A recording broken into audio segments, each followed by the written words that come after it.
ਨਿੱਕੀਆਂ ਕਰੂਮਲਾਂ ਚੈਨਲ ਦੇਖ ਰਹੇ ਦਰਸ਼ਕਾਂ ਦਾ ਬਹੁਤ-ਬਹੁਤ ਸਵਾਗਤ। ਅੱਜ ਇੱਕ ਮੁਲਾਕਾਤ ਪ੍ਰੋਗਰਾਮ 'ਚ ਤੁਹਾਡੇ ਲਈ ਅਸੀਂ ਬਹੁਤ ਹੀ ਲਾਸਾਨੀ ਸ਼ਖਸੀਅਤ ਨੂੰ ਲੈ ਕੇ ਆਏ ਹਾਂ, ਜਿਸ ਸ਼ਖਸੀਅਤ ਨੇ ਵੱਖ-ਵੱਖ ਖੇਤਰਾਂ 'ਚ ਸ਼ਾਨਦਾਰ ਪ੍ਰਾਪਤੀਆਂ ਕੀਤੀਆਂ ਨੇ। ਸਾਹਿਤ, ਕਲਾ, ਸੱਭਿਆਚਾਰ, ਸਿੱਖਿਆ ਤੇ ਜੀਵਨ ਦੇ ਹੋਰ ਬਹੁਤ ਸਾਰੇ ਖੇਤਰਾਂ 'ਚ ਬੜੀ ਘਾਲਣਾ ਕਾਲੀ ਹੈ। ਜੀਵਨ ਦੇ ਵਿੱਚ ਘਾਲਣਾ ਕਰਨ ਵਾਲੇ ਵਿਅਕਤੀ ਸ਼ਾਨਦਾਰ ਪ੍ਰਾਪਤੀਆਂ ਕਰਦੇ ਨੇ। ਸੋ ਅੱਜ ਜਿਸ ਸ਼ਖਸੀਅਤ ਨਾਲ ਅਸੀਂ ਗੱਲ ਕਰ ਰਹੇ ਹਾਂ, ਮੇਰੀ ਮੁਰਾਦ ਹੈ ਪ੍ਰੋਫੈਸਰ ਬਲਵੀਰ ਕੌਰ ਰਿਹਲ ਤੋਂ। ਰਿਹਲ ਜੀ, ਤੁਹਾਡਾ ਚੈਨਲ ਨਿੱਕੀਆਂ ਕਰੂਮਲਾਂ ਤੇ ਬਹੁਤ-ਬਹੁਤ ਸਵਾਗਤ ਹੈ। ਤੁਹਾਡੀ ਵੀ ਬਹੁਤ ਮਿਹਰਬਾਨੀ ਜੀ, ਇਸ ਚੈਨਲ ਦੇ ਨਾਲ ਮੈਨੂੰ ਦਰਸ਼ਕਾਂ ਦੇ ਨਾਲ ਰੂਬਰੂ ਕਰਨ ਦੇ ਲਈ। ਬਲਵੀਰ ਕੌਰ ਰਿਹਲ ਜੀ, ਤੁਹਾਡੇ ਜੀਵਨ ਤੇ ਜਦੋਂ ਅਸੀਂ ਝਾਤ ਮਾਰਦੇ ਹਾਂ, ਤੁਸੀਂ ਬੜਾ ਸੰਘਰਸ਼ਮਈ ਜੀਵਨ ਜੀਵਿਆ ਔਰ ਅੱਜ ਇਸ ਮੁਕਾਮ ਤੇ ਪਹੁੰਚੇ ਆ ਕਿ ਕਾਲਜ ਦੇ ਵਿੱਚ ਪ੍ਰੋਫੈਸਰ ਆ ਤੁਸੀਂ, ਔਰ ਸਾਹਿਤ ਦੇ ਖੇਤਰ ਵਿੱਚ ਤੁਸੀਂ ਲਗਭਗ ਅੱਧੀ ਦਰਜਨ ਤੋਂ ਵੱਧ ਕਿਤਾਬਾਂ ਦੀ ਸਿਰਜਣਾ ਕਰ ਚੁੱਕੇ ਨੇ, ਸੰਪਾਦਨਾ ਕਰ ਚੁੱਕੇ ਨੇ। ਔਰ ਇਹ ਜਿਹੜਾ ਸੰਘਰਸ਼ਮਈ ਜੀਵਨ ਆ, ਸਭ ਤੋਂ ਪਹਿਲਾਂ ਆਪਾਂ ਇਹੀ ਗੱਲ ਕਰਦੇ ਹਾਂ ਕਿ ਤੁਹਾਡਾ ਬਚਪਨ ਜਿਹੜਾ ਹੈ ਉਹ ਕਿਹੋ ਜਿਹਾ ਸੀਗਾ? ਮਾਨ ਸਾਹਿਬ, ਮੇਰਾ ਬਚਪਨ ਜਿਹੜਾ ਬਹੁਤ ਸੰਘਰਸ਼ਮਈ ਰਿਹਾ ਜੀ। ਜੇ ਮੈਂ ਅੱਜ ਇਸ ਮੁਕਾਮ ਤੇ ਪਹੁੰਚੀ ਹਾਂ ਤਾਂ ਉਸ ਦੇ ਪਿੱਛੇ ਮੇਰਾ ਇੱਕ ਬਹੁਤ ਲੰਬਾ ਜਿਹੜਾ ਹੈ ਸਫ਼ਰ ਹੈ ਜੀ। ਜਿਸ ਤਰ੍ਹਾਂ ਅਸੀਂ ਇੱਕ ਰੋੜਾ ਆ, ਉਹਨੂੰ ਬਹੁਤ ਲੋਕ ਠੋਕਰਾਂ ਮਾਰਦੇ ਨੇ, ਉਹ ਗੋਲ ਹੋ ਜਾਂਦਾ। ਹਾਂਜੀ।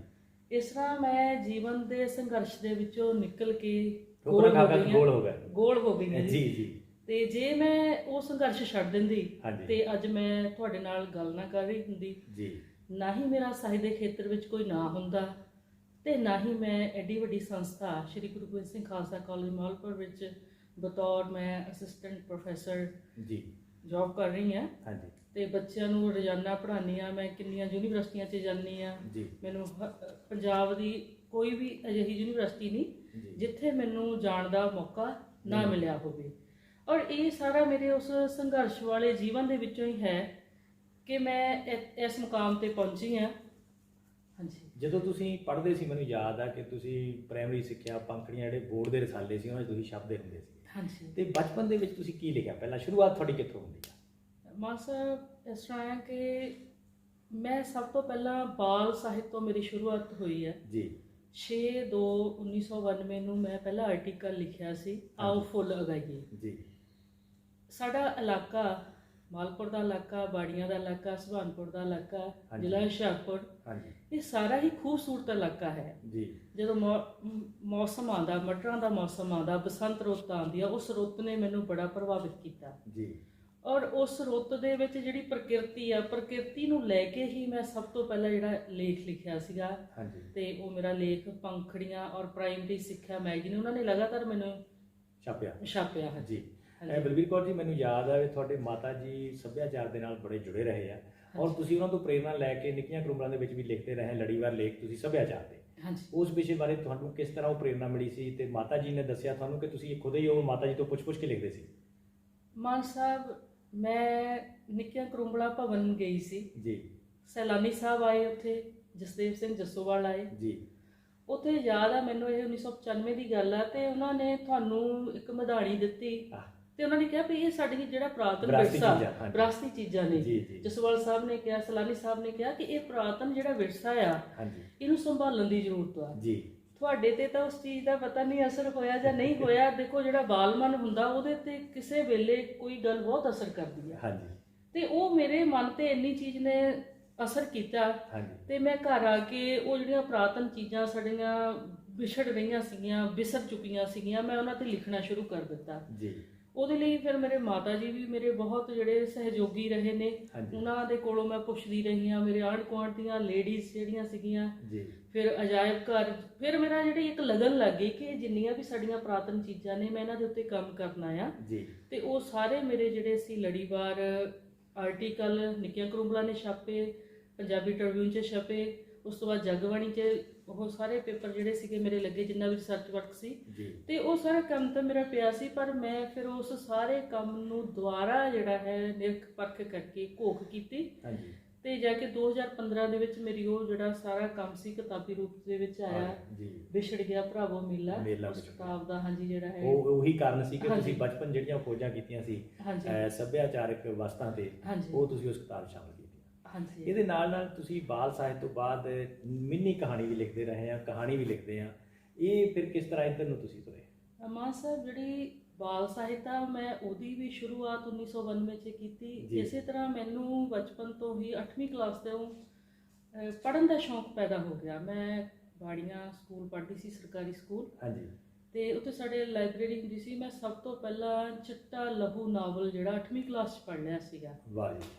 ਤੇ ਉਸ ਤੋਂ ਬਾਅਦ ਮੇਰੇ ਚਾਚਾ ਜੀ ਦੀ ਲੜਕੀ ਸੀ, ਉਹਨਾਂ ਨੇ ਐਤਵਾਰ ਦੀ ਕੁਝ ਪੇਪਰ ਲਗਵਾਏ ਹੁੰਦੇ ਸੀਗੇ ਜਿਹੜੇ ਸਾਹਿਤਕ ਅੰਕ ਸੀਗੇ, ਉਹ ਮੈਨੂੰ ਬੜੇ ਪ੍ਰਭਾਵਿਤ ਕਰਦੇ ਸੀਗੇ। ਜੀ ਮੈਂ ਉਹਨਾਂ 'ਚ ਲੰਬੇ ਨਾਵਲ ਪੜ੍ਹਦੀ ਸੀਗੀ, ਕਹਾਣੀਆਂ ਪੜ੍ਹਦੀ ਸੀਗੀ। ਜੀ।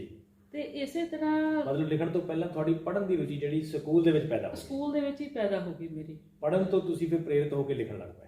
ਹਾਂਜੀ, ਬਾਕੀ ਜਿਹੜਾ ਨੇਚਰ ਸੀਗੀ ਉਹਨੇ ਮੈਨੂੰ ਬਹੁਤ ਪ੍ਰਭਾਵਿਤ ਕੀਤਾ। ਮੈਂ ਕਹਿ ਸਕਦੀ ਹਾਂ ਕਿ ਨੇਚਰ ਨੇ ਮੈਨੂੰ ਲਿਖਣ ਵਾਲੇ ਪਾਸੇ ਲੈ ਕੇ ਆਂਦਾ। ਉਹ ਪ੍ਰਕਿਰਤੀ ਮੈਨੂੰ ਇੰਨਾ ਮਤਲਬ ਖੂਬਸੂਰਤ ਲੱਗਦੀ ਸੀ। ਮੈਂ ਚਾਹਦੀ ਸੀ ਕਿ ਵੀ ਇਹ ਜਿਹੜੀ ਹੈ ਰੱਬ ਦੀ ਇੰਨੀ ਵਧੀਆ ਪੇਂਟਿੰਗ ਆ। ਮੈਂ ਉਹਨੂੰ ਕਹਿੰਦੀ ਕਿ ਰੱਬ ਨੇ ਇਹ ਪੇਂਟਿੰਗ ਕੀਤੀ ਖੂਬਸੂਰਤ, ਇਹਦੇ ਵਰਗੀ ਪੇਂਟਿੰਗ ਮਨੁੱਖ ਕਦੇ ਨਹੀਂ ਕਰ ਸਕਦਾ। ਨਹੀਂ ਕਰ ਸਕਦਾ। ਬਲਿਹਾਰੀ ਕੁਦਰਤ ਬਸਿਆ ਤੇਰਾ ਅੰਤਰ ਜਾਇ ਲਿਖਿਆ, ਉਹਦਾ ਕੋਈ ਅੰਤ ਨਹੀਂ ਪਾ ਸਕਦਾ। ਹਾਂਜੀ ਹਾਂਜੀ। ਕਿਉਂਕਿ ਸਾਰੇ ਰੰਗ ਸਾਰਾ ਜੋ ਕੁਝ ਇਸ ਸੰਸਾਰ 'ਚ ਅਸੀਂ ਦੇਖ ਰਹੇ ਹਾਂ ਕੁਦਰਤ ਨੇ ਪਹਿਲਾਂ ਸਿਰਜਿਆ ਹੈ। ਹਾਂਜੀ। ਤੇ ਉਹਨਾਂ ਚੀਜ਼ਾਂ ਨੇ ਤੁਹਾਨੂੰ ਪ੍ਰਭਾਵਿਤ ਕੀਤਾ। ਤੁਸੀਂ ਕੁਦਰਤ ਲਈ, ਕੁਦਰਤ ਦੀ ਸਾਂਭ ਸੰਭਾਲ ਲਈ ਕੀ ਕੁਝ ਕੀਤਾ ਅੱਜ ਤੱਕ?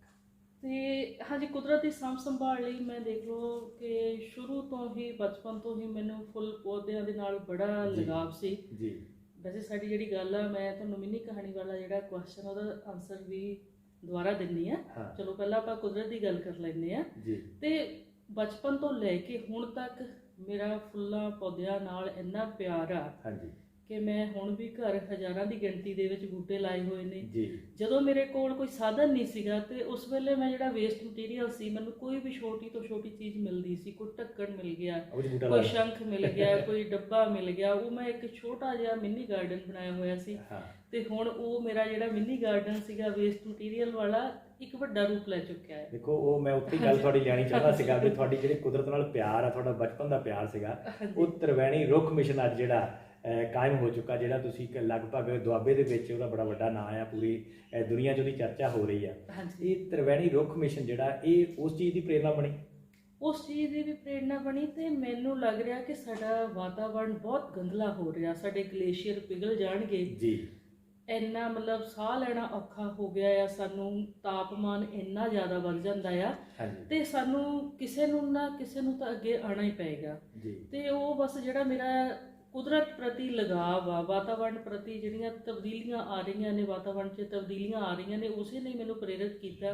ਕਿਉਂ ਨਾ ਅਸੀਂ ਉਹਨਾਂ ਲੋਕਾਂ ਨੂੰ ਪ੍ਰੇਰਿਤ ਕਰੀਏ ਜਿਨ੍ਹਾਂ ਦੇ ਕੋਲ ਕੋਈ ਦਰਖਤ ਨਹੀਂ, ਕੋਈ ਬੂਟਾ ਨਹੀਂ, ਉਹ ਬੂਟੇ ਲਾਉਣ। ਸੋ ਸਾਡਾ ਤ੍ਰਿਵੇਣੀ ਰੁੱਖ ਮਿਸ਼ਨ ਜਿਹੜਾ ਹੈ, ਉਹ 3 ਬੂਟੇ ਜਿਹੜੇ ਅਸਲ ਵਿੱਚ ਤੁਹਾਡੀ ਜਾਗਰਤੀ ਮਿਸ਼ਨ ਤੁਸੀਂ ਸ਼ੁਰੂ ਕਰ ਲਿਆ। ਹਾਂਜੀ। ਵੀ ਲੋਕਾਂ ਨੂੰ ਰੁੱਖਾਂ ਦੀ ਮਹੱਤਤਾ ਜਿਹੜੀ ਆ ਉਹ ਦੱਸਣੀ ਆ। ਹਾਂਜੀ। ਤਾਂ ਕਿ ਉਹਨਾਂ ਦਾ ਜਿਹੜਾ ਭਵਿੱਖ ਆ ਉਹ ਸੁਰੱਖਿਅਤ ਹੋ ਸਕੇ, ਉਹਨਾਂ ਜਿਹੜੇ ਬਿਮਾਰੀਆਂ ਤੋਂ ਬਚ ਸਕਣ। ਹਾਂਜੀ।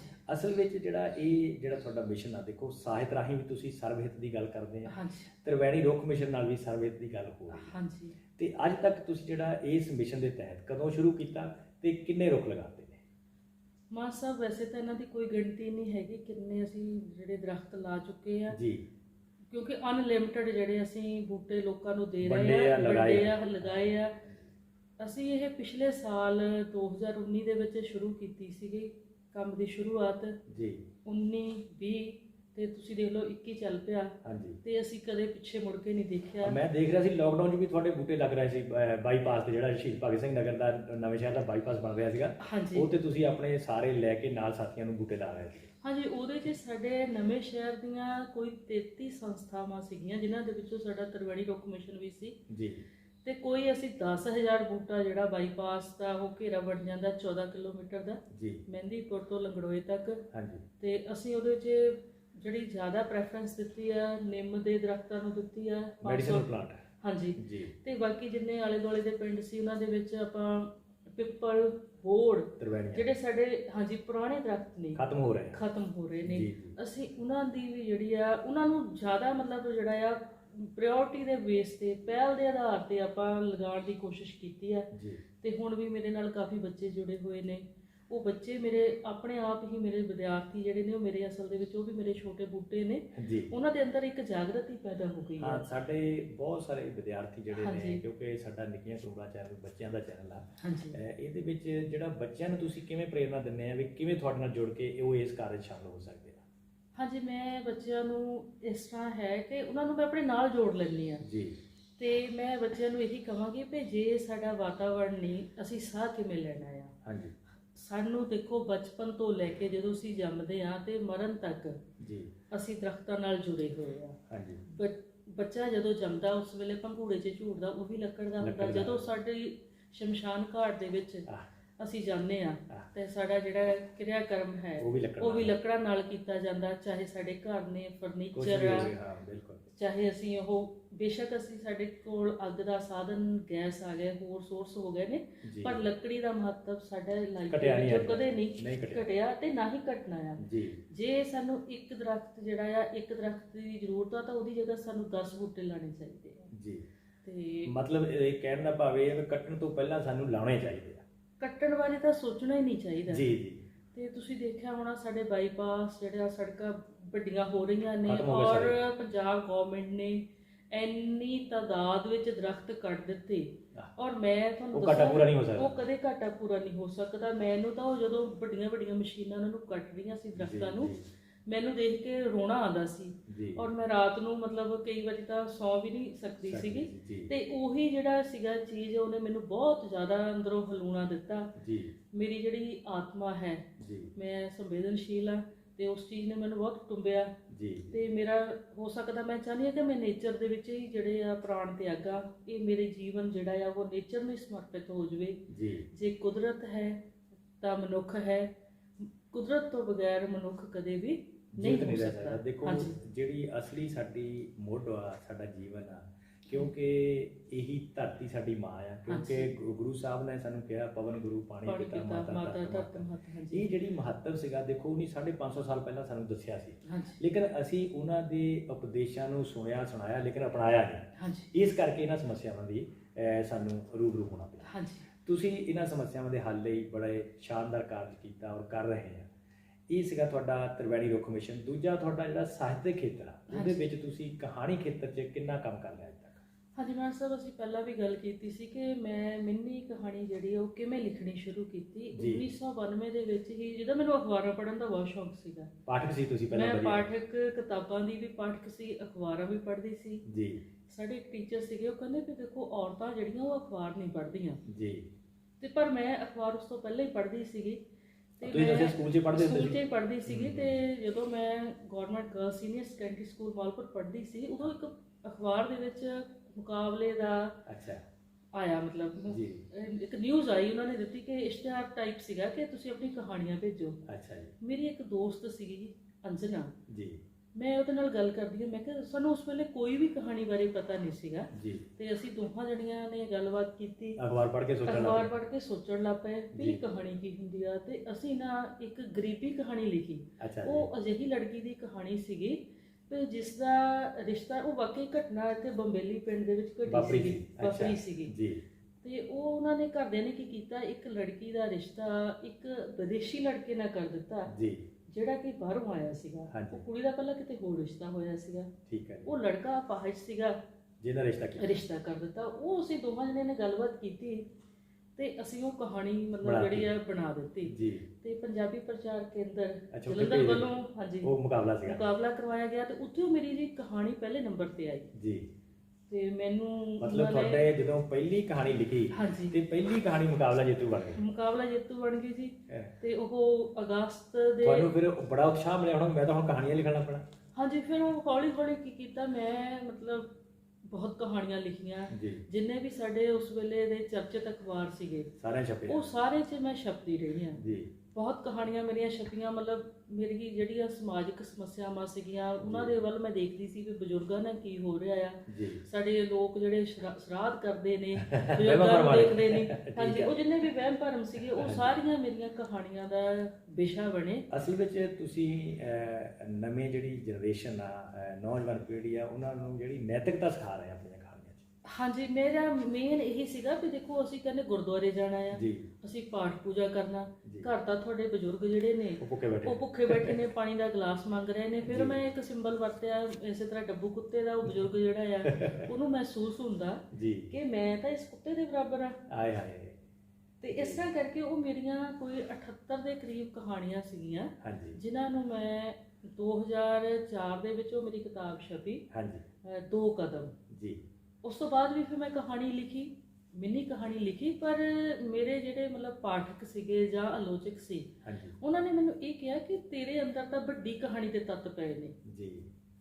ਕਿ ਤੂੰ ਵੱਡੀ ਕਹਾਣੀ ਮਤਲਬ ਲਿਖ। ਜਿਹੜੀ ਤੁਹਾਡੀ ਪਹਿਲੀ 2 ਕਦਮ ਕਹਾਣੀ ਸੀ, ਕਿਤਾਬ ਸੀ, ਉਹ ਸੀ ਮਿੰਨੀ ਕਹਾਣੀ। ਮਿੰਨੀ ਕਹਾਣੀਆਂ ਦੀ। ਉਹ ਜਿਸ ਵੇਲੇ ਪਾਠਾਂ ਹੋਈ ਉਹਨੇ ਤੁਹਾਨੂੰ ਪ੍ਰੇਰਿਤ ਕੀਤਾ ਵੀ ਤੁਸੀਂ ਵੱਡੀ ਕਹਾਣੀ ਲਿਖੋ। ਹਾਂਜੀ, ਵੱਡੀ ਕਹਾਣੀ ਜੀ। ਲਿਖੋ। ਫਿਰ ਉਸ ਤੋਂ ਬਾਅਦ ਮੈਂ ਮਿੰਨੀ ਕਹਾਣੀ ਵੀ ਲਿਖਦੀ ਰਹੀ ਹਾਂ, ਹਾਂਜੀ। ਹੁਣ ਵੀ ਲਿਖਦੀ ਹਾਂ ਮਿੰਨੀ ਕਹਾਣੀ। ਜੀ। ਤੇ ਪਰ ਨਾਲ ਨਾਲ ਕੀ ਕੀਤਾ, ਮੈਂ ਵੱਡੀ ਕਹਾਣੀ ਲਿਖਣੀ ਸ਼ੁਰੂ ਕਰ ਦਿੱਤੀ। ਜੀ। ਪ੍ਰੇਮ ਪ੍ਰਕਾਸ਼ ਉਹਨਾਂ ਨੇ ਮੇਰੀ 2004 ਦੇ ਵਿੱਚ ਲਕੀਰ ਦੇ ਵਿੱਚ ਪਹਿਲੀ ਕਹਾਣੀ ਜਿਹੜੀ ਛਾਪੀ। ਸੀ ਛਾਪੀ, ਉਹਨਾਂ ਨੇ ਮੈਨੂੰ ਲਗਾਤਾਰ ਛਾਪਿਆ। ਜੀ। ਔਰ ਉਸ ਤੋਂ ਬਾਅਦ ਫਿਰ ਮਤਲਬ ਮੈਂ ਜਿਹੜੀ ਵਾਰਤਕ ਆ, ਵਾਰਤਕ ਮੈਂ 92 ਤੋਂ ਹੀ ਮੇਰੀ ਸ਼ੁਰੂਆਤ ਵਾਰਤਕ ਨਾਲ ਹੋਈ ਸੀਗੀ। ਹਾਂਜੀ। ਤੇ ਨਾਲ ਨਾਲ ਮੈਂ ਕਵਿਤਾ ਵੀ ਲਿਖਦੀ ਸੀ, ਪਰ ਮੈਂ ਕਵਿਤਾ ਕਦੇ ਛਪਾਈ ਨਹੀਂ। ਜੀ। ਲਿਖਦੇ ਰਹੇ। ਹਾਂਜੀ, ਕਵਿਤਾ ਮੈਂ ਲਿਖਦੀ ਰਹੀ ਹਾਂ। ਕਿਸੇ ਕਿਸੇ ਦਿਨ ਤਾਂ ਮੇਰੇ ਤੇ ਕਵਿਤਾ ਦਾ ਇੰਨਾ ਅਸਰ ਹੁੰਦਾ ਸੀ ਕਿ ਮੈਂ ਇੱਕ ਦਿਨ 'ਚ 50-60 ਕਵਿਤਾਵਾਂ ਵੀ ਲਿਖ ਜਾਂਦੀ ਵਾਹ ਸੀ। ਕਮਾਲ ਆ। ਇੱਕ ਦਿਨ 50-60 ਕਵਿਤਾਵਾਂ। ਉਹ ਮੇਰਾ ਖਰੜਾ ਮੇਰੇ ਕੋਲ ਪਿਆ, ਕੋਈ 400 ਕਵਿਤਾਵਾਂ ਲਿਖੀਆਂ ਹੋਈਆਂ ਨੇ। ਜੀ। ਉਹ ਮੈਂ ਛਪਾਈਆਂ ਨਹੀਂ, ਕਿਉਂਕਿ ਮੈਂ ਜਿਹੜਾ ਮੇਨ ਫੋਕਸ ਕੀਤਾ ਆਪਣੀ ਕਹਾਣੀ ਤੇ ਕਹਾਣੀ ਤੇ ਕੀਤਾ, ਕੀਤਾ। ਬਾਲ ਸਾਹਿਤ ਤੇ ਕੀਤਾ, ਕਹਾਣੀ ਤੇ ਕੀਤਾ। ਜੀ। ਤੇ ਨਾਲ ਹੀ ਫਿਰ ਮੇਰਾ ਜਿੱਦਾਂ ਆਲੋਚਨਾ ਵਾਲੇ ਪਾਸੇ ਵੀ ਰੁਝਾਨ ਜਿਹੜਾ ਵਧ ਗਿਆ। ਤੁਸੀਂ ਦੇਖੋ, ਜਦੋਂ ਤੁਸੀਂ ਕਾਲਜ ਪ੍ਰੋਫੈਸਰ ਬਣਨਾ ਤੇ ਹਾਂਜੀ। ਆਲੋਚਨਾ ਦਾ ਇਹ ਖੇਤਰ ਤਾਂ ਪੜ੍ਹਨਾ ਹੀ ਪੈਣਾ, ਕਰਨਾ ਪੈਣਾ। ਹਾਂਜੀ। ਤੇ ਕਹਾਣੀ ਦੇ ਨਾਲ ਨਾਲ ਤੁਸੀਂ ਜਿਹੜੇ ਆਲੋਚਨਾ ਦੇ 2-3 ਕਿਤਾਬਾਂ ਮੇਰੇ ਨੋਟਿਸ 'ਚ ਤੁਹਾਡੀਆਂ, ਹਾਂਜੀ। ਹਾਂ ਸੋਹਣਾ ਤੇ ਮੇਰਾ ਕੰਮ ਕੀਤਾ ਤੁਸੀਂ। ਹੋਰ ਕਿਹੜੇ ਕਿਹੜੇ ਕਹਾਣੀਕਾਰਾਂ ਤੇ ਜਿਹੜਾ ਆਲੋਚਨਾਤਮਕ ਕਾਰਜ ਕੀਤਾ? ਮੈਂ ਹਾਂਜੀ ਆਪਣੇ ਮੇਰੀਆਂ ਜਿੱਦਾਂ 5 ਕਿਤਾਬਾਂ ਜਿਹੜੀਆਂ ਨੇ ਉਹ ਸੰਪਾਦਿਤ ਕਿਤਾਬਾਂ ਨੇ, ਜੀ। ਜਿਨ੍ਹਾਂ ਦੇ ਵਿੱਚੋਂ 3 ਕਿਤਾਬਾਂ ਮੇਰੀਆਂ ਕਹਾਣੀ ਦੇ ਉੱਤੇ ਨੇ। ਹਾਂਜੀ। ਇੱਕ ਮੈਂ ਕਿਤਾਬ ਜਿਹੜੀ ਆ ਕੀਤੀ ਨੇ ਜਸਵੀਰ ਰਾਣਾ ਉਹਨਾਂ ਦੇ ਉੱਤੇ। ਹਾਂਜੀ। ਪੰਜਾਬੀ ਕਹਾਣੀ ਜਿਹੜੀ ਹੈ, ਜੀ। ਜਸਵੀਰ ਰਾਣੇ ਦੀ ਜਿਹੜੀ ਪਕੜ ਆ ਜੀ। ਉਹਦੇ ਵਿੱਚ ਬਹੁਤ ਜ਼ਿਆਦਾ ਹੈ। ਮਤਲਬ ਆਲੋਚਨਾਤਮਕ ਨਜ਼ਰੀਏ ਤੋਂ ਉਹਨੂੰ ਵਿਚਾਰਿਆ। ਹਾਂਜੀ, ਵਿਚਾਰਿਆ। ਜੀ। ਵਿਦਵਾਨਾਂ ਦੇ ਅਲੱਗ-ਅਲੱਗ ਜਿਹੜੇ ਨੇ ਜੀ। ਲੇਖ ਉਹਦੇ ਵਿੱਚ ਨੇ, ਬਹੁਤ ਅੱਛੇ ਲੇਖ ਨੇ। ਹਾਂਜੀ। ਇਸੇ ਤਰ੍ਹਾਂ ਉਹਨਾਂ ਦੇ ਨਾਲ ਹੀ ਉਸ ਤੋਂ ਬਾਅਦ ਮੈਂ ਅਜਮੇਰ ਸਿੱਧੂ ਹੁਣਾਂ ਦੇ ਉੱਤੇ ਕੰਮ ਕੀਤਾ। ਜੀ। ਕੋਈ ਮੇਰੀ 236 ਸਫ਼ਿਆਂ ਦੀ ਕਿਤਾਬ ਹੈ ਅਜਮੇਰ ਸਿੱਧੂ ਹੁਣਾਂ ਦੇ ਸਿੱਧੂ ਉੱਤੇ। ਸਾਹਿਬ ਤੇ, ਠੀਕ ਹੈ। ਹਾਂਜੀ, ਉਹਨਾਂ ਦੀ ਕਹਾਣੀ ਆਲੋਚਨਾ ਤੇ। ਜੀ।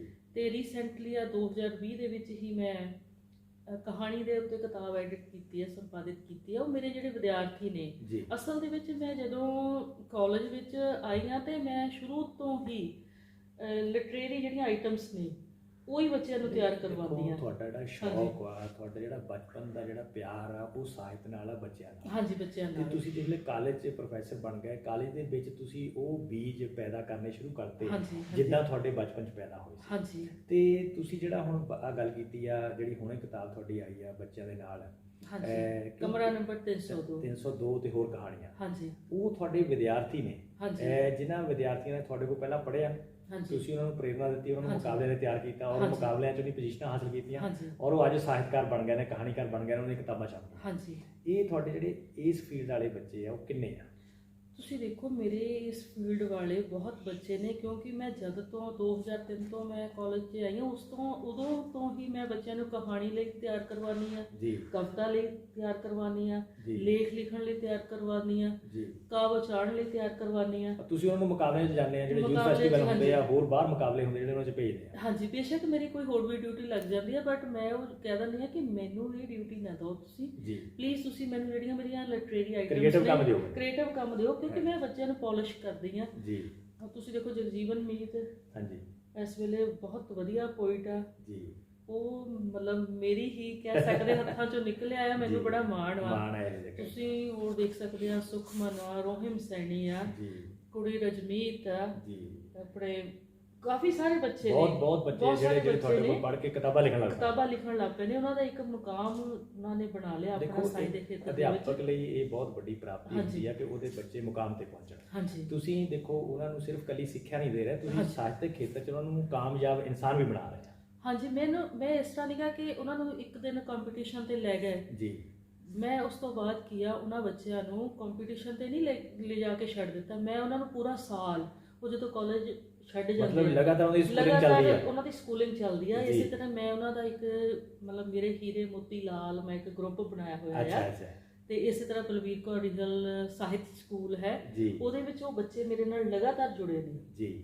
ਉਹਨਾਂ ਤੁਸੀਂ ਉਹ ਗਰੁੱਪਾਂ ਦੇ ਰਾਹੀਂ ਉਹਨਾਂ ਨੂੰ ਜਿਹੜੀ ਪ੍ਰੇਰਨਾ ਆ, ਉਹਨਾਂ ਨੂੰ ਜਿਹੜੀ ਰਾਹ ਦੱਸਣ ਦੀ ਗੱਲਾਂ ਕਰਦੇ ਰਹਿੰਦੇ ਆ। ਉਹਨਾਂ ਨੂੰ ਮੈਂ ਹਜੀ ਪ੍ਰੇਰਿਤ ਕਰਦੀ ਹਾਂ, ਚਾਹੇ ਤਾਰੇ ਭਲਕਦੇ ਮਨ 'ਚ ਆ, ਉਹਨਾਂ ਦੇ ਨਾਲ ਵੀ ਉਹਨਾਂ ਨੂੰ ਜੋੜਦੀਆਂ, ਸੰਪਰਕ ਕਰਾਉਂਦੇ ਆ। ਹਾਂਜੀ। ਠੀਕ ਹੈ। ਪੰਜਾਬ ਦੇ ਵਿੱਚ ਜਾਂ ਪੰਜਾਬ ਤੋਂ ਬਾਹਰ ਕਿਸੇ ਤਰੀਕੇ ਦਾ ਕੋਈ ਵੀ ਮੁਕਾਬਲਾ ਹੁੰਦਾ ਆ, ਉਹਨਾਂ ਬੱਚਿਆਂ ਨੂੰ ਮੈਂ ਸਾਰੀ ਜਾਣਕਾਰੀ ਦਿੰਦੀ ਹਾਂ। ਬੱਚੇ ਮੇਰੇ ਕੋਲ ਲਗਾਤਾਰ ਆਪਣੀਆਂ ਕਹਾਣੀਆਂ, ਕਵਿਤਾਵਾਂ, ਆਪਣੀਆਂ ਪੇਂਟਿੰਗਸ ਦਿਖਾਉਂਦੇ ਆ, ਚਾਹੇ ਉਹ ਭਾਸ਼ਣ ਮੁਕਾਬਲੇ ਨੇ, ਚਾਹੇ ਉਹ ਕਾਬਲ ਚਾਣ ਮੁਕਾਬਲੇ ਨੇ।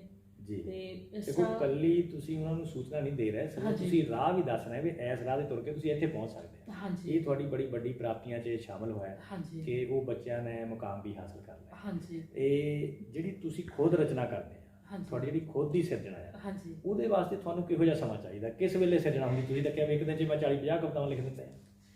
ਦੇਖੋ, ਉਹ ਬੇਸ਼ੱਕ ਮੈਂ ਲਿਖ ਦਿੰਦੀ ਹਾਂ, ਪਰ ਇਸ ਤਰ੍ਹਾਂ ਨਹੀਂ ਹੈ ਕਿ ਉਹ ਇੱਕ ਦਿਨ 'ਚ ਹੀ ਸਾਰਾ ਕੁਝ ਤਿਆਰ ਹੋਗਾ। ਮੇਰੇ ਅੰਦਰ ਹਮੇਸ਼ਾ ਕੁਛ ਨਾ ਕੁਛ ਚੱਲਦਾ ਰਹਿੰਦਾ ਆ, ਮੇਰੇ ਅੰਦਰ ਵਿਚਾਰ ਚੱਲਦੇ ਰਹਿੰਦੇ ਨੇ, ਮੰਥਨ ਹੁੰਦਾ ਰਹਿੰਦਾ। ਫਿਰ ਮੈਨੂੰ ਇਹ ਹੁੰਦਾ ਕਿ ਜਿਸ ਤਰ੍ਹਾਂ ਪਾਤਰ ਮੇਰੇ ਆ ਨਾ, ਮੇਰੇ ਜਿੱਦਾਂ ਕੋਈ ਚੀਜ਼ ਹਥੌੜਾ ਮਾਰ ਰਹੀ ਆ, ਉਹ ਪਾਤਰ ਜਿਹੜੇ ਨੇ ਮੇਰੇ ਦਿਮਾਗ ਦੇ ਉੱਤੇ ਹਥੌੜੇ ਬਾਹਰ ਕੱਢ, ਫਿਰ ਮੈਂ ਇੱਕ ਪਾਤਰ ਨੂੰ ਜਿਹੜਾ ਆ ਉਹ ਸਿਰਜਦੀ ਹਾਂ। ਪਾਤਰ ਦੇ ਉੱਤੇ ਪੂਰੀ ਜਿਹੜੀ ਆ ਨਿਰਖ ਪਰਖ ਕਰਦੀ ਆ, ਘੋਖ ਕਰਦੀ ਆ, ਮੈਂ ਉਹਨਾਂ ਦੇ ਉਹੋ ਜਿਹੀ ਹੋ ਜਾਂਦੀ ਆ ਵੀ ਜੇ ਕੋਈ ਪਾਤਰ ਜਿਹੜਾ ਹੈ ਉਹਨੂੰ ਮਤਲਬ ਆਤਮ ਹੱਤਿਆ ਲਈ ਮਜਬੂਰ ਹੋਣਾ ਪਿਆ, ਉਹਦੇ ਪਿੱਛੇ ਕੀ ਹਾਲਾਤ ਸੀਗੇ, ਉਹ ਕੀ ਕਾਰਨ ਸੀਗੇ। ਪਰ ਮੈਂ ਨਹੀਂ ਚਾਹੁੰਦੀ ਕਿ ਮੇਰਾ ਕੋਈ ਪਾਤਰ ਜਿਹੜਾ ਆ ਉਹ ਇੰਨਾ ਕਮਜ਼ੋਰ ਹੋ ਜਾਏ ਕਿ ਆਤਮ ਹੱਤਿਆ ਦਾ ਮਤਲਬ ਰਾਹ ਜਿਹੜਾ ਅਪਣਾ ਲੈ। ਤੇ ਮੈਂ ਫਿਰ ਵੀ ਕਹਾਣੀ ਦੁਖਾਂਤਿਕ ਅੰਤ ਨਹੀਂ ਹੁੰਦਾ, ਸੁਖਾਂਤਿਕ ਹੁੰਦਾ। ਇਹਦਾ ਮਤਲਬ ਇਹ ਹੈ ਜਿਹੜੀ ਉਹਨਾਂ ਨੂੰ ਮਤਲਬ ਮਜਬੂਰ ਜਿਹੜੇ ਆ ਨਾ, ਮਤਲਬ ਮਜਬੂਰ ਪਾਤਰ ਜਿਹੜੇ ਉਹਨਾਂ ਨੂੰ ਮਜ਼ਬੂਤ ਬਣਾਉਣੇ ਆ, ਮਜਬੂਰ ਨੂੰ ਮਜ਼ਬੂਤ ਬਣਾਉਣੀ ਆ ਕਿ ਉਹਨਾਂ ਨੂੰ ਇਹ ਨਾ ਲੱਗੇ ਕਿ ਅਸੀਂ ਜਿਹੜਾ ਸਮਾਜ ਤੋਂ ਵੱਖ ਕੀਤੇ ਹੋਏ ਹਿੱਸਾ ਆ, ਹਾਸ਼ੀਏ ਤੇ ਹੈਗੇ ਆ। ਉਹਨਾਂ ਨੂੰ ਮੈਂ ਕਹਿੰਦੀ ਤੇ ਜਿਸ ਤਰ੍ਹਾਂ ਅਸੀਂ ਉਗਣਾ ਆ, ਇੱਕ ਬੀਜ ਜਿਹੜਾ ਆ ਉਹ ਪੱਥਰਾਂ 'ਚ ਵੀ ਉਗ ਜਾਂਦਾ ਆ, ਤੇ ਇਸ ਤਰ੍ਹਾਂ ਮੈਂ ਉਹਨਾਂ ਨੂੰ ਇਸ ਤਰ੍ਹਾਂ ਦਾ ਬਣਾਉਣੀ ਆ ਕਿ ਉਹ ਮੇਰੇ ਪਾਤਰ ਜਿਹੜੇ ਬੜੇ ਬਲਵਾਨ ਪਾਤਰ ਹੋਣ, ਹਾਲਾਤਾਂ ਦਾ ਟਾਕਰਾ ਕਰਨ ਦੇ ਯੋਗ ਹੋਣ। ਬਹੁਤ ਵਧੀਆ ਗੱਲ ਆ, ਕਿਉਂਕਿ ਸਾਹਿਤਕਾਰ ਦਾ ਅਸਲ ਵਿੱਚ ਮਕਸਦ ਹੀ ਇਹ ਆ ਕਿ ਉਹਨੇ ਸਮਾਜ ਨੂੰ ਪ੍ਰੇਰਨਾ ਦੇਣੀ ਹੁੰਦੀ ਹੈ, ਸਮਾਜ ਨੂੰ ਸੇਧ ਦੇਣੀ ਹੁੰਦੀ ਹੈ। ਸੋ ਤੁਸੀਂ ਬੜੇ ਸਕਾਰਾਤਮਕ ਨਜ਼ਰੀਏ ਨਾਲ ਉਹਨਾਂ ਨੂੰ ਦੇਖਦੇ ਆ ਤੇ ਉਹਨਾਂ ਨੂੰ ਇਹੋ ਜਿਹੇ ਪਾਤਰ ਸਿਰਜ ਦਿੰਦੇ ਆ ਕਿ ਜਿਹੜਾ ਪਾਠਕ ਆ ਉਹ ਪ੍ਰੇਰਨਾ ਲੈ ਕੇ ਜਿਹੜਾ ਜੀਵਨ ਦੇ ਵਿੱਚ ਹਾਰ ਚੁੱਕਾ ਹੈ, ਢੇਰੀ ਢਾਹ ਚੁੱਕਾ ਹੈ, ਉਹ ਮੁੜ ਕੇ ਤਿਆਰ ਹੋ ਜਾਂਦਾ, ਕਿਉਂਕਿ ਤੁਹਾਡਾ ਜੀਵਨ ਖੁਦ ਦਾ ਸੰਘਰਸ਼ਮਈ ਜੀਵਨ ਆ। ਤੁਸੀਂ ਦੇਖੋ ਮਾਨ ਸਾਹਿਬ, ਤੁਹਾਨੂੰ ਸਾਰਾ ਪਤਾ ਆ, ਚਲੋ ਆਪਾਂ ਪਾਠਕਾਂ ਨੂੰ ਵੀ ਦੱਸ ਦਿੰਦੇ ਆ ਕਿ ਹੁਣ ਤੱਕ ਮੇਰੇ 6 ਅਪਡੇਟ ਹੋ ਚੁੱਕੇ ਨੇ, ਜਿਨ੍ਹਾਂ ਦੇ ਵਿੱਚੋਂ 3 ਅਪਡੇਟ ਤਾਂ ਮੇਰੇ ਬਹੁਤ ਮੇਜਰ ਸੀਗੇ। ਮੈਂ ਕਦੇ ਉਮੀਦ ਨਹੀਂ ਕਰ ਸਕਦੀ ਸੀ ਉਹਨਾਂ ਹਾਲਾਤਾਂ ਦੇ ਵਿੱਚ ਕਿ ਮੈਂ ਬਚ ਜਾਊਂਗੀ। ਔਰ ਜਦੋਂ ਮੈਂ ਬੈੱਡ ਤੇ ਸੀਗੀ, ਹਸਪੀਟਲ ਸੀ, ਮੈਂ ICU 'ਚ ਇੰਨਾ ਸਮਾਂ ਰਹੀ ਹਾਂ ਤੇ ਮੈਨੂੰ ਲੱਗਦਾ ਸੀ ਕਿ ਮੈਂ ਕਦੇ ਚੱਲ ਵੀ ਸਕਾਂਗੀ। ਫਿਰ ਤੁਸੀਂ ਦੇਖੋ ਮੇਰੇ ਬ੍ਰਦਰ ਦੀ ਮੌਤ ਜਿਹੜੀ ਆ 2005 ਦੇ ਵਿੱਚ ਹੋ ਗਈ, 2002 ਦੇ ਵਿੱਚ ਹੋਈ ਉਹਨਾਂ ਦੀ, 5 ਜਨਵਰੀ 2002 ਨੂੰ। ਉਸ ਵੇਲੇ ਬੜੀ ਭਾਗਵਾਨੀ 'ਚ ਸੀਗੇ। ਫਿਰ ਪਿਤਾ ਜੀ ਬੜੇ ਵਧੀਆ ਸੀਗੇ, 2000 'ਚ ਉਹਨਾਂ ਦੀ ਇਸੇ ਤਰ੍ਹਾਂ ਛੱਡ ਕੇ ਚਲੇ ਗਏ, ਤੇ 2006 'ਚ ਮਾਤਾ ਜੀ। ਫਿਰ ਮੇਰੇ ਟਿਊਮਰ ਹੋ ਗਿਆ ਤੇ ਮੇਰੀ ਟਿਊਬ ਡੈਮੇਜ ਹੋ ਗਈ। ਉਸ ਤੋਂ ਬਾਅਦ ਮਤਲਬ ਜੇ ਉਹ ਮੇਰੇ 6 ਅਪਡੇਟ ਮੈਂ ਲੈ ਕੇ ਚੱਲਾਂ ਤਾਂ ਮੈਂ ਕਦੇ ਸੋਚ ਨਹੀਂ ਸਕਦੀ। ਇਹ ਤੁਹਾਡਾ ਹੌਸਲਾ, ਦ੍ਰਿੜਤਾ, ਜਿਹੜੀ ਪਰਉਪਕਾਰ ਦੇ ਕਾਰਜ ਆ, ਉਹਨਾਂ ਕਰਕੇ ਹੀ ਤੁਸੀਂ ਅੱਜ ਇੱਥੇ ਬੈਠੇ ਆ।